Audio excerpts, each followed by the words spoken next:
Near the town of Elko, Nevada, a group of residents have banded together to create a recreation opportunity they hope will bring fun and business for years to come.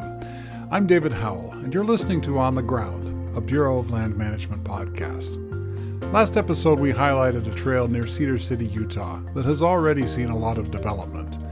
This week, I got a chance to talk with Elisabeth Puentes, BLM's Tuscarora Field Manager, who is really at the planning stage for a brand new trail system on Lamoille Summit near Elko.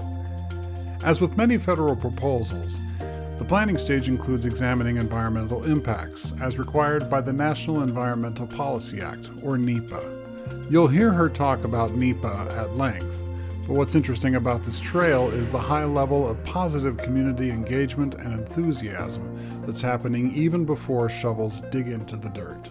Currently, we have proposed about 50 miles of trail for non-motorized use. So hiking, biking, equestrian use, and even in the winter, snowshoeing. And it's right between Elko and the community of Spring Creek. So I think it's a perfect location, right in the middle of both of the communities. There's other bike trail systems being planned outside of BLM lands, and hopefully in the future, this is a connector to those trails in Spring Creek, to the trails in Elko, going out all the way out to a community out in Carlin, Nevada. So I think it's a great location where hopefully it will get a lot of use. So is this trail then not really even fully developed? Then this is something that you're kind of on the ground for? Correct. We are in the middle of NEPA for this. So just last month, we held our public scoping meetings. We held a virtual one and an in-person one. But we hope to have a decision by February, and be able to get everything in place to construct come next summer, fall time period. Oh, this is exciting then. It is. Yeah, I mean, we don't usually get to get an opportunity to talk about a trail that hasn't even been designed. So we do have initial conceptual design that we had received bill funding for in 2022. Those designs were completed last year, which then allowed us to kick off the NEPA process. Well, that's awesome. Well, the tip that I got when I was talking with folks in the BLM in Nevada said that this is a project that has had a huge amount of community partnerships already.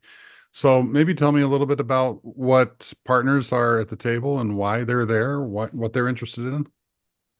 It's called ETSI, and it's actually a group of partners that came together. It's made up of Elko Velo, which is a local bike group, Elko County, the Northeastern Nevada Stewardship Group, and Nevada Outdoor Schools.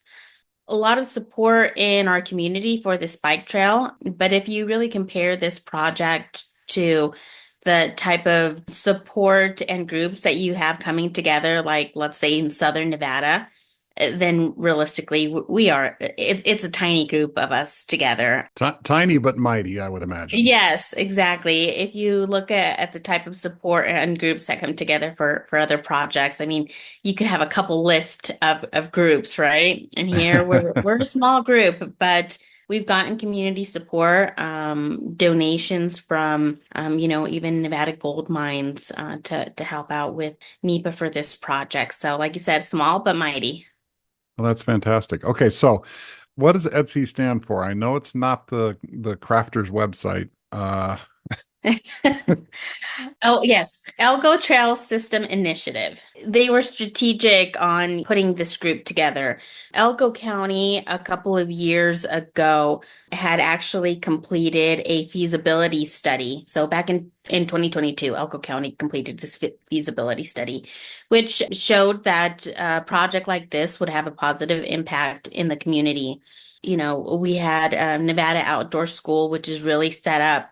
It's a nonprofit that was going to help us with the contracting for the NEPA. Okay. So we're very strategic on the groups that came together to form Elko Trail System Initiative. Leslie Creel has actually been the one leading the group, putting contracts together, reaching out to the community, to those interested parties. And without her, to be honest, we wouldn't have been able to get this project moving. She has been the one spearheading everything. It was thanks to ETSI and Leslie Creel putting in for a grant that we were able to get the funding for NEPA. And without that, I mean, nothing else really would have mattered here. Okay, so what's the vision then that this group is talking about? You mentioned hiking trails and mountain biking trails, so it's mostly an equestrian, so it's just completely non-motorized. Non-motorized, although the exception for that would be class one e-bikes. Oh, okay. So this project has been in the works for over a decade now, and we just didn't have the partnership really coming together yet to see this through. But the big push was from the biking community. But when we started to have conversations, we wanted to make sure that in order to ensure that these trails got the use that we wanted them to have and then be able to have future expansion on them, that we included other users such as hikers. We reached out to the equestrian users, of the trails, and just as many non-motorized users that we could bring together to help support this project. So as you said, you had a public comment period that you conducted back in August, and I know it's maybe a little bit early, but is there anything you can tell us about maybe some of the feedback that you've gotten so far? Yeah, for the most part, it was very positive feedback, a lot of support. We even got support from motorized users saying that, it was great that we were offering this opportunity out there. And in the future, they hope to work with us for trail systems for motorized use. So even support from those groups overall from the community, everybody's very supportive. We did have some feedback from property owners adjacent to the project. There's always concerns from those that will have the project near the property or in their backyard, as they call it. Yeah. However, I think that use is still out there. There are some undeveloped trails out there that bike users and hikers are already using.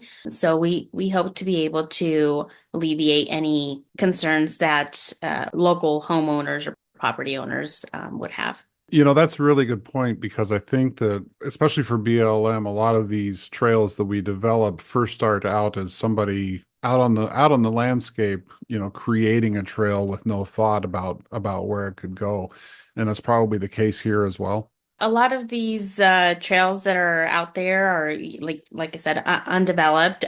Some of them are even like cattle trails that then people use Oh, for right. Yeah. recreating. Yeah, because we do have grazing still going out in that area, and will continue to happen even after this trail system goes in. We don't plan to exclude grazing from the area or reduce any AUMs, which was also a concern that was brought up during the public scoping period. So there was a concern from some groups that we would reduce or exclude grazing, but that won't happen. This project actually came to be because of an increase of unauthorized trails that we were seeing throughout around the Elko community.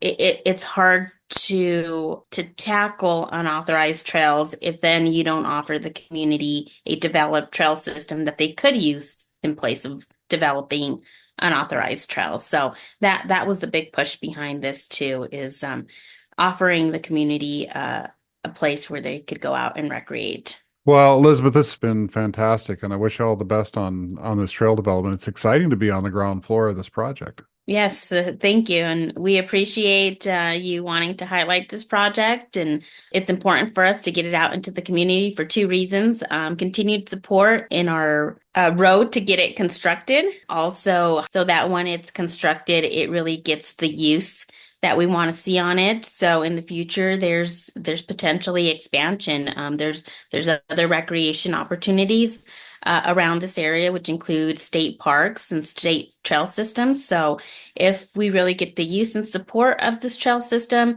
in the future, you'll see connections into those other recreation opportunities.